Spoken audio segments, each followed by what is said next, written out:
pagbabati sa lahat, ang aking tatalakayin ay natalakay na noong unang semestre, bagamat inaasahan kong kayo ay makinig nang maunawaan ng lubos ang aking report. Narito ang mga bahagi ng aking report. Una, ang pagsasalita. Pangalawa, ang pagkontrol sa tono ng tinig. At ang panghuli, ang palatunugan, produksyon, klasifikasyon, at artikulasyon. So, una ang pagsasalita. Ang pagsasalita ay mahalagang bahagi ng pakikipag-ugnayan sapagkat dito na ipapahayag ang ideya at reaksyon. Ito ang unang natutuhan ng tao sa pamamagitan ng pakikinig, lalo na sa loob ng tahanan sa pamamagitan ng panggagaya. Habang lumalaki ang bata at nakikisalamuha sa iba, patuloy na lumalawak ang kanyang kaalaman at bokabularyo. Ayon sa psikologo, sa edad na 2 hanggang 9 na taong gulang, mabilis na lumalawak ang bokabularyo ng bata sa kanyang unang wika.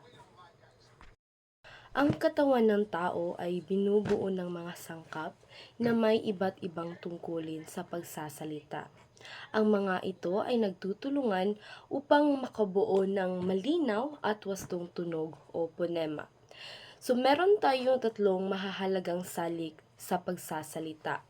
Una, ang pinanggagalingan ng lakas o enerhiya. Ito ang hangin na mula sa ating baga. Pangalawa naman, ang artikulador.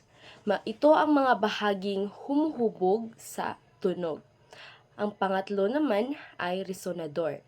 Ito ang nagpapalinaw at nagpapalakas ng ating tunog. May 4 na mahalagang bahagi ang ating bibig. Una, ang dila at panga. Pangalawa, ang ngipin at labi. Pangatlo, malambot na ngalangala. At ang pang-4, ang matigas na ngalangala. Ang mga ito ay tumutulong sa pagbigkas ng malinaw at tamang tunog. Ang tono ng tinig ay mahalaga sa pagpapahayag ng damdamin at mensahe. Ang tamang tono ay nakatutulong upang mas maunawaan ang sinasabi ng nagsasalita. Nagbabago-bago ang hugis at laki ng guwang ng bibig dahil sa malayang paggalaw ng dila at panga. Iba-iba rin ang posisyon ng dila at labi depende sa tunog na binibigas. Dahil dito nagkakaiba-iba ang mga tunog na nililikha ng tao sa pagsasalita. Ang tono ng tinig ay nakokontrol sa pamamagitan ng bilis at tensyon ng pagpalag ng mga kwerdas pantinig o vocal cords. Kapag mabilis ang pagpalag, tumataas o numinipis ang tinig. Kapag mabagal naman, bumababa o lumalalim ang ating tinig. Katulad na lamang ng timbre. Ang timbre ay tumutukoy sa kalidad ng boses. Merong sa babae at sa lalaki. Sa babae naman, meron silang soprano at alto. So, ang soprano, ito ay ang mataas, malinaw at magaan na tinig. Samantalang ang alto, ito ay mas mababa, makapal at medyo malat. Sa lalaki naman, merong tenor at baso. Ang tenor, ito ay mataas at magaan. Samantalang sa baso, ito naman ay mababa, malalim at makapal. So, ang range, ito ay ang distansya sa pagitan ng pinakamataas at pinakamababang pitch na komportableng nagagamit sa pagsasalita ng isang tao. Meron itong 2 uri. Una, ang malawak na range at ang pangalawa naman ay makitid na range. So, ang malawak na range, ito ay mas komportable at epektibong magsalita. Ang makitid na range, ito yung hindi gaanong komportable sa pagsasalita. Sa pagkakaiba ng tinig ng babae at lalaki, is yung babae meron silang mas mataas na tinig at mas maikli ang babagtingang tinig. Samantalang sa lalaki naman, mas malalim ang tinig at mas mahaba ang babagtingang tinig. Ngayon, dumako naman tayo sa palatunugan, produksyon, klasifikasyon at artikulasyon ng mga tunog. Ang araling ito ay isinasaayos upang magsilbing gabay ng mga mag-aaral sa pag-unawa sa wika, lalo na sa palatunugan at sistema ng mga tunog ng wikang Filipino. Layunin nitong malinang ang makaagham na pag-aaral ng wika at mapahalagahan ang wikang ginagamit sa ating bansa.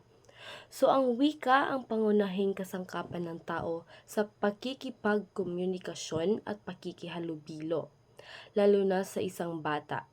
Ito ang unang paraan ng pagpapahayag na nahuhubog sa loob ng pamilya sa pamamagitan ng pakikinig, pakikipag-usap at pakikipagkwento. Sa pamamagitan ng pakikinig at pagkatuto, nabubuo ang sistemang phonological ng bata batay sa kanyang katutubong wika o mother tongue.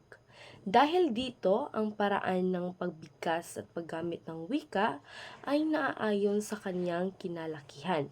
Mahalaga ang pag-aaral ng palatunugan upang mas maunawaan hindi lamang ang wikang Filipino, kundi pati na rin ang iba't ibang wikang ginagamit ng mga Pilipino.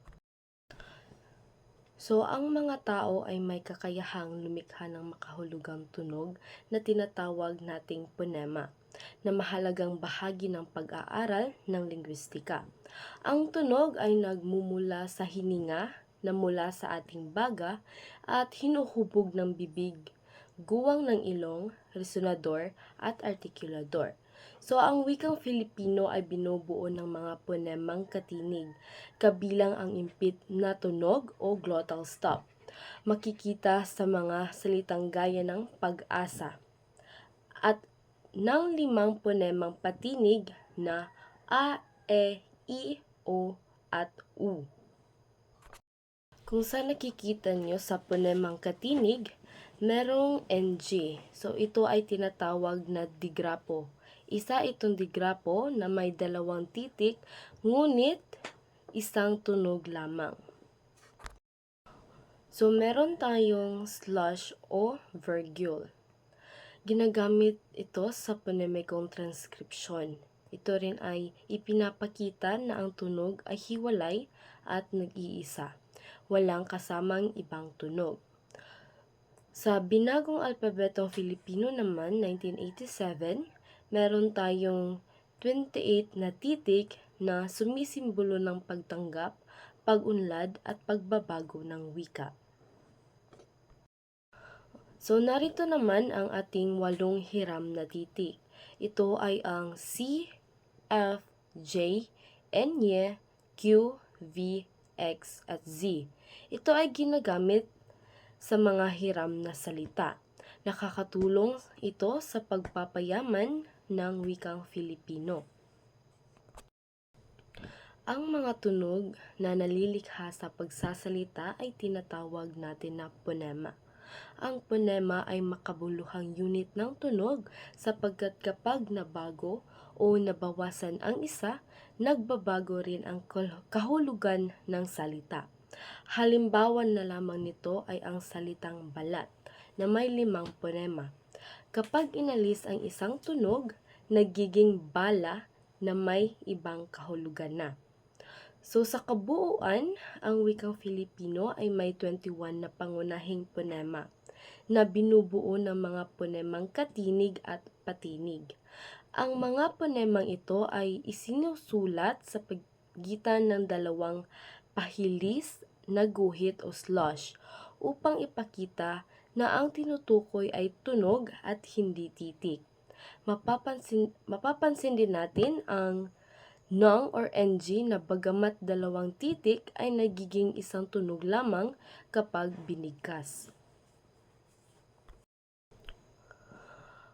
Ayon sa binagong alpabetong Filipino ng 1987, nadagdagan ito ng 8 titik na C, F, J, N, Y, Q, V, X at Z bilang pagtanggap sa mga hiram na salita at bilang bahagi ng patuloy na pag-unlad ng ating wika. Ang makaagham na pag-aaral ng mga tunog ng wika ay tinatawag na ponolohiya o palatunugan. Ngayon naman ay dumako tayo sa produksyon ng mga tunog. Ang pagsasalita ay nagsisimula sa utak, saka pinoproseso ng baga na nagsusuplay ng hangin. Ang hangin naman ay dumaraan sa trakeya at babagting ang tinig patungo sa bibig at guwang ng ilong upang makalikha ng tunog. Ayon kina Alfonso at Yanko, may tatlong salik ang produksyon ng tunog. Una, ang pinanggagalingan ng enerhiya o hangin. Ikalawa, ang artikulador na humuhubog ng tunog. At ikatlo, ang resonador na nagpapalinaw ng tinig. Sa mekanismo ng produksyon ng tunog, mahalaga ang mga sumusunod. Ang baga bilang source ng hangin, ang larynx o Adam's apple na pinanggagalingan ng tunog, at ang vocal cord na kumokontrol sa daloy ng hangin. Samantala, ang mga filter ng tunog ay ang pharynx, oral cavity at nasal cavity na tumutulong sa pagbabago at paglinaw ng tunog. Pagdating naman sa uri ng tunog, mayroon tayong mga katinig, patinig at malapatinig o glide. Ang mga katinig ay may hadlang sa vocal tract, samantalang ang patinig naman ay may malayang daloy ng hangin. At ang panghuli ang malapatinig tulad ng Y at W ay mabilis bigkasin at hindi nagsisilbing nucleus ng pantig. Ngayon ay dumako naman tayo sa klasifikasyon ng mga tunog o segment. Una, ang mga katinig o voice. Ito ay may bahagyang o ganap na pagsasara o pakipot sa vocal tract. Gumagalaw ang babagtingang tinig sa pagbigkas. Pangalawa, ang mga patinig o voiceless. Ito ang or open sounds. Ito ay halos walang hadlang sa vocal tract, kaya malinaw ang tunog. Gaya na lamang ng a, e, i, o, at u. Pangatlo ay ang mga malapatinig o glide. Ito ay hindi nagsisilbing nucleus ng pantig at mabilis bigkasin.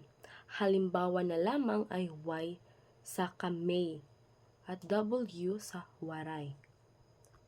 Narito ang artikulasyon ng mga consonant. So, ang dila ang pangunahing artikulador at maaaring ilagay sa iba't ibang posisyon sa bibig. So, narito ang mga bahagi ng dila. Tip, ito yung dulo ng dila. Blade, kasunod ng tip. Katawan, pangunahing bahagi. Likod, ito ang pinakalikod ng bahagi. Ugat, o nakakbit sa lalamunan. Sa artikulasyon ng mga consonant, ang dila ang pangunahing artikulador.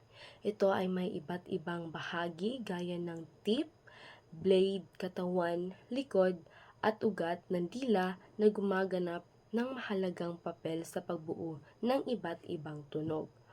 Sa kabuuan, ang pag-aaral ng palatunugan ay tumutulong upang mas maunawaan natin na hindi lamang ang wikang Filipino, kundi pati ang proseso kung paano tayo nakapagsasalita at nakakalikha ng makabuluhang tunog. At dito lamang po nagtatapos ang bahagi ng aking talakayan.